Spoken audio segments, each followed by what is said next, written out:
Maanso qalbiga qaatay. Maxay tahay maansadu? Sababta ay maansadu qalbiyada u taabatay? Assalaamu calaykum waraxmatullaahi wabarakaatuh. Kusoo dhawaada saaxiibayaal kanaalkeena maanta, kaasoo rajeyn doono mowduuca inaad ka heli doontaan dhammaantiin. Mowduucan aan kusoo qaadan doono maansada qalbiga taabatay. Haddaba waa maxay sababta ay maansooyinku sida gaarka ah u taabtaan qalbiyada dadka? Mise waxaa jira sirad badan oo adiga kaa qarsoon?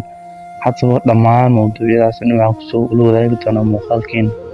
Muuqaalka bilow ilaa dhammaad waxaan kaa codsanayaa inaad subscribe noo saarto, waayo waa noo dhiirigelin. Kanaalka waxaynu kusoo gudbinaa dhammaan wixii suugaan ama maansooyin ama dhaqan ku saabsan.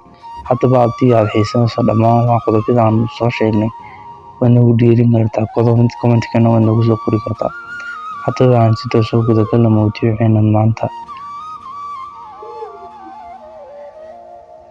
Sababta ay maansadu u qaadato qaybta dareenka dadka, taasoo waqti badan sii noolaata. Sababtuna waxa weeyaan maansadu ma aha ereyo la isku qurxiyo oo keliya ee waxay ka hadashaa ama ay si toos ah u taabataa qalbiyada dadka. Taasna waxaa sababa in abwaanku uu ka hadlo qodobka marka uu ka hadlayo arrin isaga xaaladiisa soo gashada, taasoo noqon karta jacayl ama dagaal ama geesinimo, xeelad kastoo ay tahayba.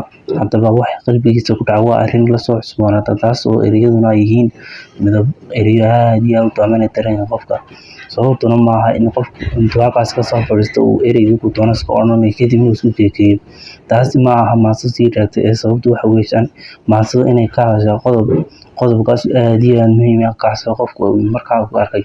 Isla markaana maansadu ma ahaan karto qof waxaan u ereyga ka sheega, waa waxa uu arko keliya waa inuu maansada sida tooska ah uga hadlaa. Sababtaas ayaa maansooyinka qaar ka dhigtay inay qalbiyada taabtaan oo inay sii jiraan qarniyo badan. Sidoo kale waxaan halkan kasii arki doonaa qaybo kale oo maansooyinka ka mid ah. Si aynu haddaba si toos ah usii wada sheegno qaybahaas oo dhan, ha iloobin inaad muuqaalka like saarto siina share garayso.